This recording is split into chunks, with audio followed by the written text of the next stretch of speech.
Bom, pessoal, estamos em mais uma conversa sobre a atualização do Código Civil, desta vez com o nosso colega Eduardo Lemos Barbosa, advogado associado do Instituto dos Advogados do Rio Grande do Sul. Nós temos uma playlist, então, no canal YouTube do IARGS, do Instituto, em que temos conversas sobre a atualização do Código Civil e sobre o direito civil digital. Esta conversa vai para a atualização do Código Civil com um grande especialista na área. Eduardo, te agradeço em nome do Departamento de Direito Civil que está fazendo essas entrevistas, essas conversas, e, obviamente, te agradeço em nome da nossa grande Sulamita Cabral. Obrigado por participar, obrigado por estar conosco. Vamos falar, então, sobre responsabilidade civil na perspectiva da atualização do Código Civil. Olá, então, professor Arnaldo, prazer estar com você aí, um grande civilista do nosso estado, do nosso Brasil. Peço desculpas aí que já tenho esse convite há algum tempo. Está meio difícil de conciliar as agendas. Também sou que nem você aí, vinculado ao IARGS, ocupando a diretoria de responsabilidade civil aí com a nossa presidente Sulamita. Então, estou à disposição aí para nós debater sobre essa reforma do Código Civil. Aliás, hoje até, não sei se você viu, né, Arnaldo? Aconteceu aí, estão dizendo aí, uma corrente grande, outras entidades que não a OAB, que querem retardar a aprovação do código, da reforma, melhor dizendo. Um negócio que é até meio pouco preocupante, assim, né? Estabelecendo aí, não que não possa, acho até às vezes saudável a polêmica, porém, não sei se tenha muito embasamento, algumas coisas que eu li, achei meio.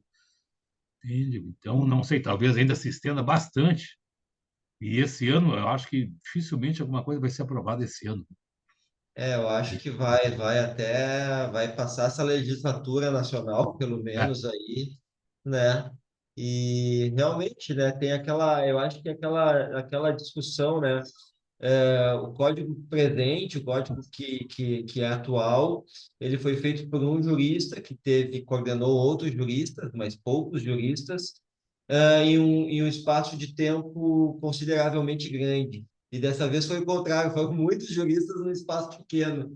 E parece pequeno, que o negócio não está dando muito certo aí, pelo que o pessoal está falando. Mas eu acho que, né, desde o Código Civil de 2002, os holofotes foram botados na disciplina da responsabilidade civil, né? Nunca antes a responsabilidade civil foi tão desenvolvida em termos legais e também em termo teórico no Brasil, como a partir do Código Civil de 2002. E aí a pergunta é, né, essa história de 20 anos de uma responsabilidade civil nos holofotes do Código Civil apontou falhas, apontou problemas, insuficiências, injustiças também, né? E o que a gente quer saber é se essa redação de atualização do Código Civil, no que tange a responsabilidade civil, ela avança ou ela deixa de avançar em relação ao código que está posto hoje, né? sim. Bom, Arnaldo, senhor Lizardo, aqui, ó, a responsabilidade civil está prevista aí do 927 ao 954, né? Nesses artigos, nesse rol, está inserida a nossa responsabilidade civil. A gente vê que a tendência desse novo código é tornar ela mais objetiva, né? Que prevaleça mais a responsabilidade objetiva. Fala da objetivação da responsabilidade civil, da reparação integral, questões da LGPD, a teoria do risco, né? O risco amplia assim a sua inserção no código. E, enfim, há várias. Existe polêmicas, claro que existe essa classificação do risco, também ali, uma coisa bastante polêmica, né? E também ali eu acho polêmico daquele artigo 944B, se não me engano, me corrija aí se eu estou enganado, onde ele fala que a indenização, se a vítima provar que o agente causador teve muito lucro com aquele dano, terá um acréscimo, mas como é que entende? Um pouco, alguns artigos como esse eu aponto, eu achei assim muito na vida real não existe, né? na vida real, ele não vai se pragmatizar, né? Ele não vai se viabilizar isso aí. Né? Na minha opinião, óbvio, né? Acho assim muito teórico assim no mundo da teoria. Como é que eu vou encontrar ali também? Tem alguns casos de risco ali, né? Como é que eu vou mensurar algumas coisas ali? Eu achei assim que no dia a dia não vai ser aplicado. Vai ficar numa situação totalmente superficial, na minha opinião, é óbvio, né? Mas, professor Geraldo, sabe uma coisa que me preocupa no Brasil, na responsabilidade civil, e eu venho dizendo, e agora um pouco antes de entrar, você me citou um caso, e no Brasil, eu pesquiso isso, viu? É um dos lugares no mundo que tem as indenizações mais baixas, os valores mais baixos. E eu falo, e quando eu estou falando, eu já vou direto no dano morte. Você falou que viu há pouco uma indenização por morte de R$ 70.000. Eu tive um caso, e vontade, sabe, professor, até de dizer o jogador, né? Lá em Londrina, Paraná. Num caso aí, acidente de trabalho, ele era guitarrista de uma banda e estava num ônibus da banda, né? Uma banda de sertanejo. Gente com dinheiro, com capacidade econômica. Ele era o guitarrista, estava lá atrás no banco do ônibus, privado, né? O ônibus, né? E ele tombou na Regis Bittencourt. Ele era separado, tinha uma filha de 5 anos. E era um pai, agora vou dizer que eu tô, não, era um pai mega presente, pagador da pensão, óbvio, mas também um adimplente, não só material, como um adimplente emocional na vida da filha. E sabe até que deu para a filha de dano moral, professor? R$ 20.000. Eu fico assim, eu fico Reais. chocado. 20 mil, né? E a gente fica, um julgador, fica assim chocado. Mas isso é um caso isolado, Eduardo. Isso é um caso aí, 1 em 1 milhão. Não, não é. Não, não é. Valores assim que parece que o cidadão, a vida no Brasil vale pouco. E eu fico debatendo aí nas minhas palestras, que eu interajo, por que disso é alguma cultura que veio da pouca valorização do ser humano, da dignidade da pessoa humana. Tem sempre uma preocupação com o tal do enriquecimento ilícito, é sempre essa preocupação que a vítima acabe se enriquecendo com aquele dano, sirva para ela um trampolim, ou para o seu familiar, no caso da morte, um trampolim de status, uma preocupação quase obstinada da grande parte dos jogadores sobre esse tema. Eu acho gozado, eu tive a oportunidade, e a gente fala aqui no IANES, claro, para uma grande parte também, como é um estudo dos advogados, os advogados querem saber dos casos concretos. Mas, Eduardo, eu tive a oportunidade, no caso da TAN de 2007, o senhor Risardo, e de atuar nos Estados Unidos. Atuar não, participei de uma sociedade nos Estados Unidos, porque tinha um passageiro naquele voo que morava em Miami. E aí veio um escritório em Porto Alegre, em São Paulo, enfim, eu fiz uma parceria, pegamos uns casos, jogamos lá nos Estados Unidos. E lá, então eu fui lá só acompanhar, lógico, não posso nem atuar lá, mas lá não tem essa. As empresas, os agentes causadores têm constrangimento, querem fazer acerto, querem fazer acordo, querem pagar, querem sair da vida da vítima o mais rápido possível. Eles querem, desculpe o termo, entre aspas, se livrar da vítima ou do seu familiar, de alguma maneira que pague, óbvio, pagando e não.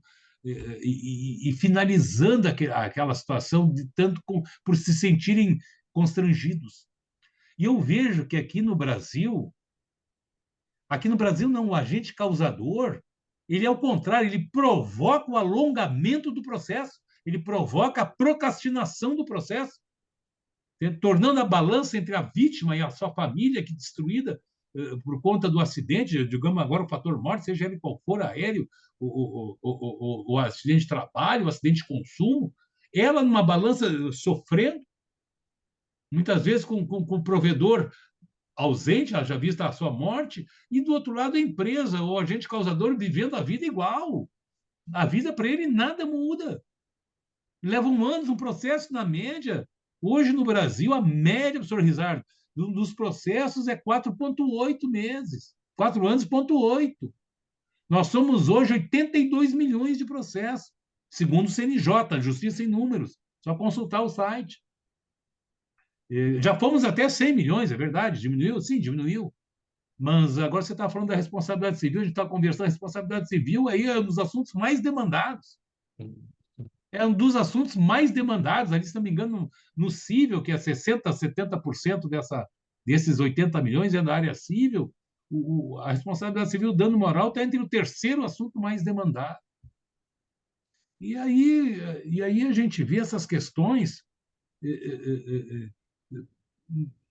onde a vítima acaba tendo até constrangimentos, vai assim para situações, enfrentamentos de quase constrangido, porque como se ela quisesse estar naquele lugar ali, né? E o agente causador fica numa situação confortável, porque sabe que vai levar anos no processo, que daqui a pouco a vítima cansada e seu advogado cansado, acaba que, às vezes, faz os acordos ainda irrisórios, ou lá na frente vai encontrar essas sentenças absurdas, né? Então, a minha pergunta é: o que o pessoal acha? Vocês acham que a reforma do Código vai alterar o valor do dano moral das indenizações? Essa é uma questão que eu coloco. E eu vou abordar a seguinte temática aqui, professor Rizardo.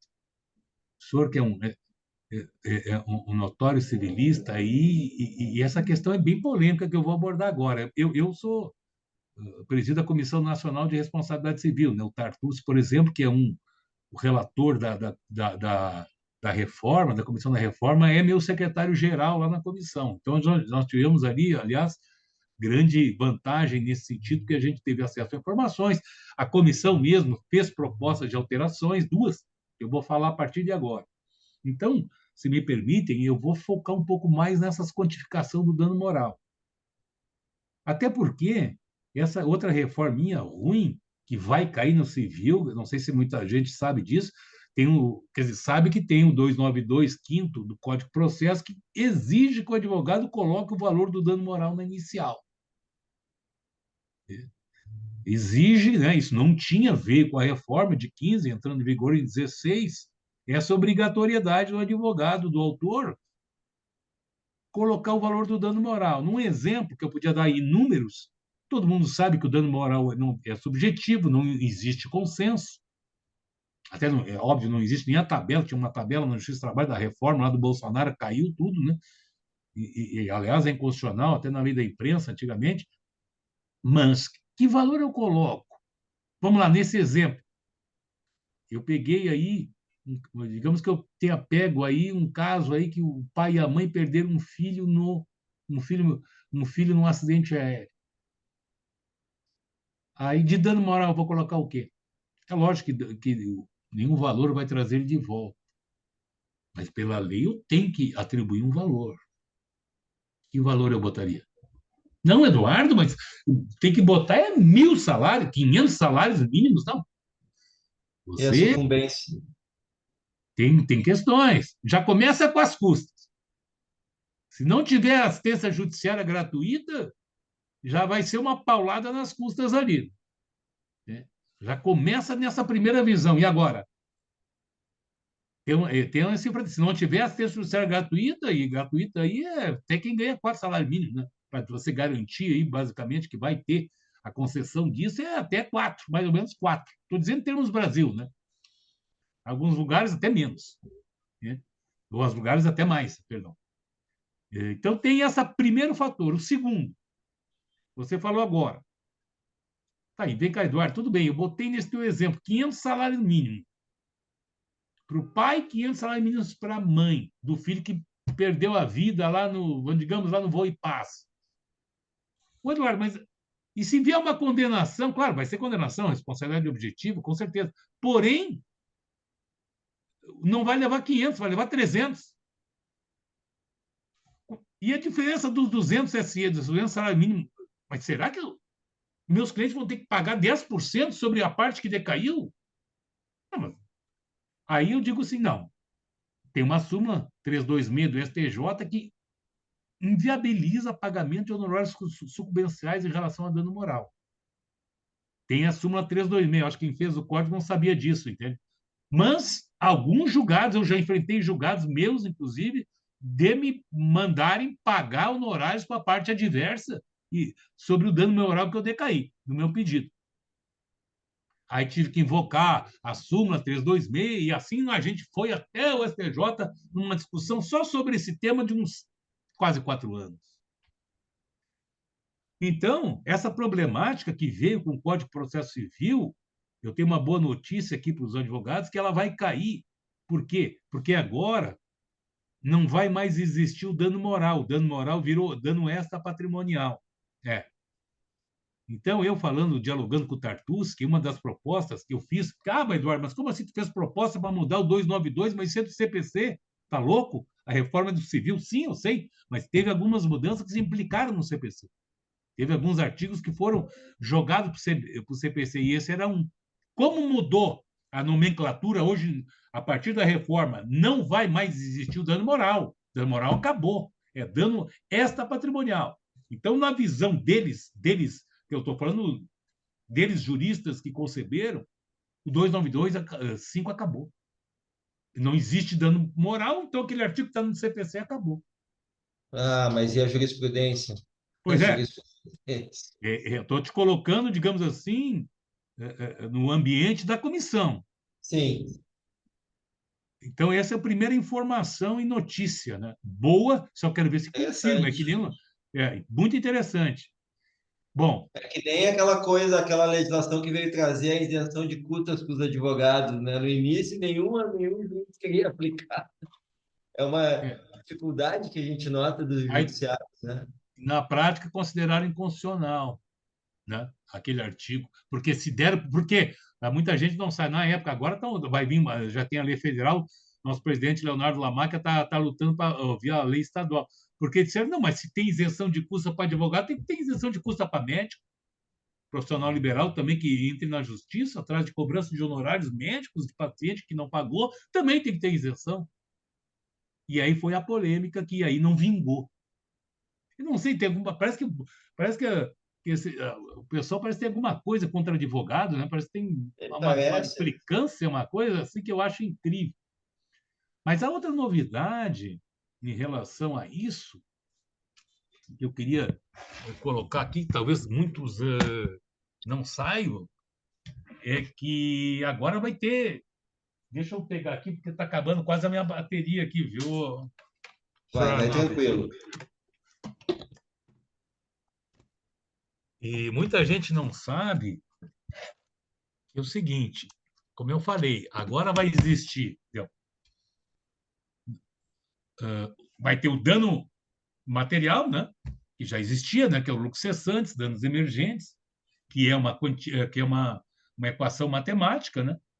Aquilo que perdeu, que deixou de ganhar. O dano extra-patrimonial,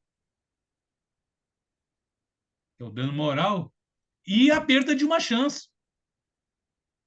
Gente, acordem, acabou dano estético, acabou dano à imagem, dano existencial, que tem até na CLT aí e tal, e na reforma até contemplou, isso aí vai estar tudo no guarda-chuva do dano extra patrimonial. Muita gente também não sabe disso, e eu estou afirmando para vocês. O dano extra patrimonial, o guarda-chuva ficou grande, entrou lá dentro o estético, entrou lá dentro a imagem, o existencial barra projeto de vida. Está no 944B, parágrafo primeiro, e olha a redação, doutor. O que tu Né? acha dessa redação? A perda de uma chance, desde que séria e real, constitui dano reparável. Séria, desde que Né, séria né? e real, Dá a né? entender que antes desse artigo não seria sério.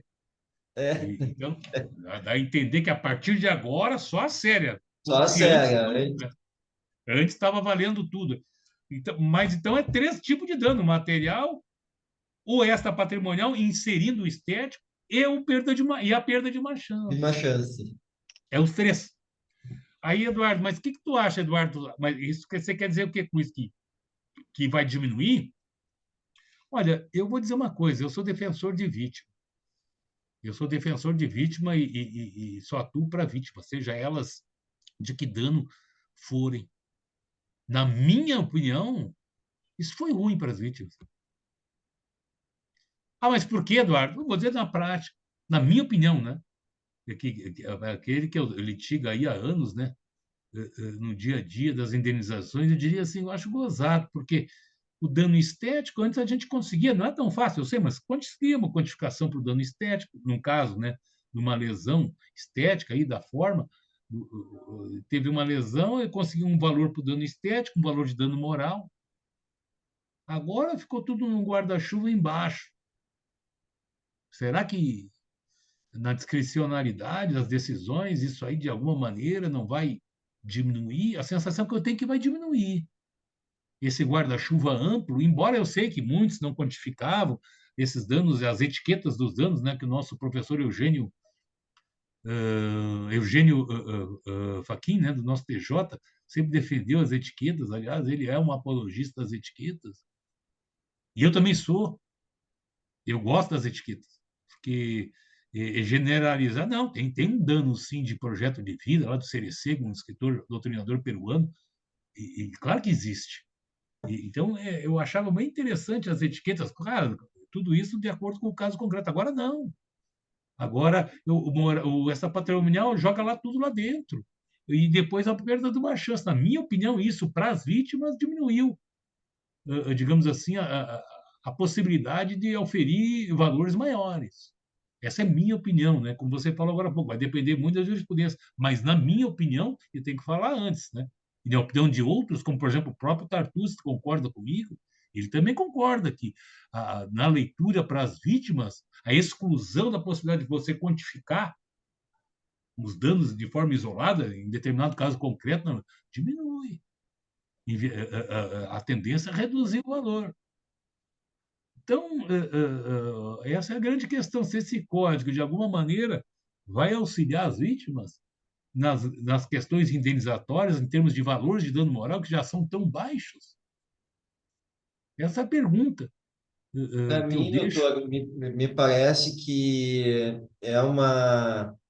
E aí a gente vê a diferença da teoria e da lei, né? Me parece que é uma tentativa de inserção de teoria dentro da lei que acaba complicando a lei. A lei é para ser simples, é para ser reta, é para ser de fácil aplicação, né? É para isso que serve a lei, na verdade, né? A lei serve para te codificar e fazer uma etiqueta do que se acontecer aquilo vai ter uma consequência jurídica. E do jeito como está feito, né, nessa teorização, nessa levada de teorização para a lei, me parece que se torna de mais complexidade a aplicação do Código Civil no que tange a responsabilidade civil, né? E eu acho que o único quem tem o maior prejuízo disso é aquele que é o destinatário, né, da lei. Aqui o destinatário é a vítima na responsabilidade civil, né?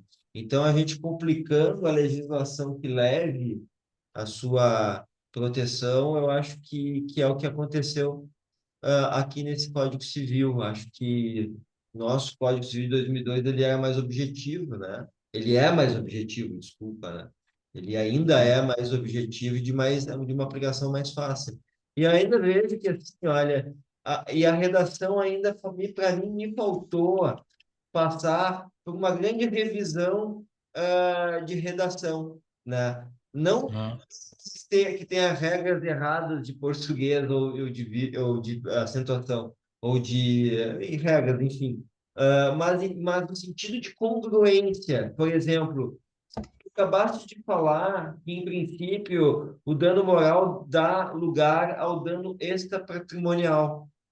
E ali no artigo 944-A, é dito assim no caput: a indenização compreende também todas as consequências da violação da esfera moral da pessoa natural ou jurídica, né? Então, não sei por que se usa a palavra violação da esfera moral, dano extra patrimonial, sabe? Parece que torna um pouco mais confuso, né? Em princípio, o dano extra patrimonial, ele abrange a violação da esfera moral, né? Eu acho que podia ter uma concordância, assim, de expressões que dessem mais lógica à redação. Sim, sim. Fica um pouco. Eu acho às vezes até um pouco confuso, talvez, né? Mas de toda sorte, isso aí ainda realmente ainda vai ainda ter grandes polêmicas sobre, né? Enfim, né? Eu também o que me preocupa muito é essas quantificações aí, que é o livre-arbítrio do juiz, né? E aí a gente vê que, via de regra, e a grande maioria, não estou falando, infelizmente, mas a grande maioria das indenizações são baixas. Aquele negócio de voltar ao status quo anterior, né? Que a responsabilidade civil, na sua conceituação mais clássica, prevê, a A questão financeira. última, a última pesquisa que eu fiz na jurisprudência do Tribunal de Justiça do Rio Grande do Sul, a média das indenizações de dano moral por morte era entre 70 e 90 mil. 80 mil era a média. Isso realmente é aviltante, isso é um absurdo, certo? E países aí, só de segundo mundo, né? Bolívia, Colômbia, com todo respeito, tem valores assim, eu também já pesquisei aí, embora, é claro, o dano moral ele é em salário mínimo, ele, a jurisprudência é toda ela, e dano moral é pago, quantificado em salários mínimos. Enfim, né? O que a gente vai fazer? O método também do nosso saudoso conterrâneo, ministro Paulo de Tarso Severino, né, do método bifásico, também ele é sugerido aí pela reforma, né? Não me recordo mais qual é o artigo, mas ele é sugerido, já é adotado por alguns lá na quarta turma do STJ, que é o método. Aqui que é o método bifásico, Eduardo? Não, o método bifásico é o seguinte: você analisa o caso concreto, coloca ele numa régua ali, seria um acidente aéreo, vamos lá de novo. E você coloca ele ali dentro das possibilidades de condenação do acidente aéreo, digamos, né, teoricamente, lá do dano moral seria de 300 a 500 na STJ, isso eles falam, vai alcançar, eu quero saber se você chegar lá nos 300, 500. Mas, enfim, né, na doutrina está isso, aí você coloca o caso ali e, com a peculiaridade, tem essa régua de 300 a 500, dependendo do caso concreto, para você aplicar. Digamos assim, em poucas palavras, seria isso o método bifásico sugerido que seja adotado. Mas ele não é, hoje em dia, não é adotado, eu vou te Aqui dizer. o TJ nosso não adota. Eu sei. E eles não adotam. Isso aí é jogadores isolados aí que adotam e coisas assim, entende?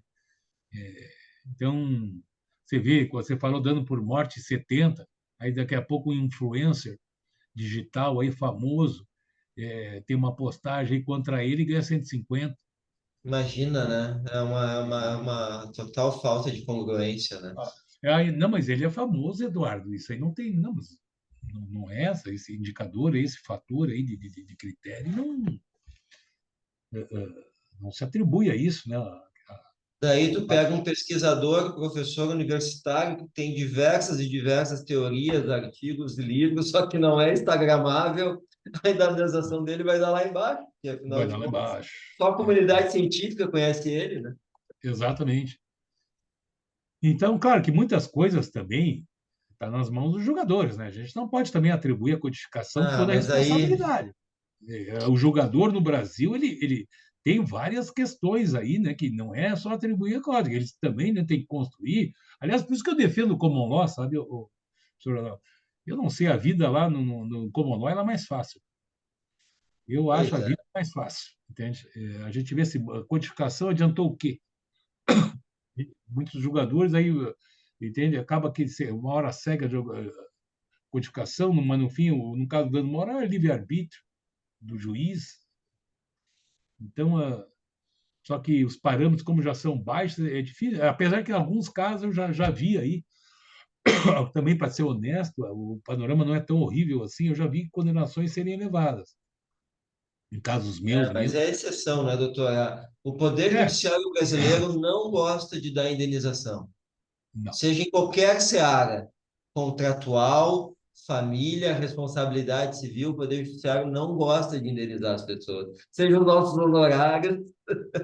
Opa, é verdade. Mas eu acho que é isso, doutor. Está muito bom, ótimo, Eu, gostei. É obrigado. uma temática que é mais complicada do que eu imaginava, certo?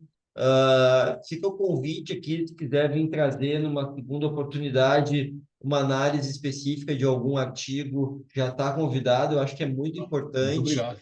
E a responsabilidade civil é isso, né? Ao fim e ao cabo, é a grande estrela do Código Civil do Código de 2002, né? E agora ela vai passar por mudanças profundas, se é que vai passar, e Sim, que, né, tem que ser do conhecimento de todo advogado, né? Ainda mais essa mudança, né, teórica que a lei acaba absorvendo, talvez de forma não muito salutar. Muito obrigado, doutor. Fica um abraço do Departamento de Direito Civil. Um beijo da doutora Sulamita Cabral. Muitíssimo obrigado. imagina, foi uma honra estar com você aqui dividindo esse painel, Rizardo. Parabéns aí pelo seu departamento, pelo sucesso, pelas iniciativas que você faz em trazer a temática toda para o público do IARGS e público em geral. Aí você faz um excelente trabalho e, para mim, foi uma honra estar aqui com você. Muito obrigado. Forte abraço a todos.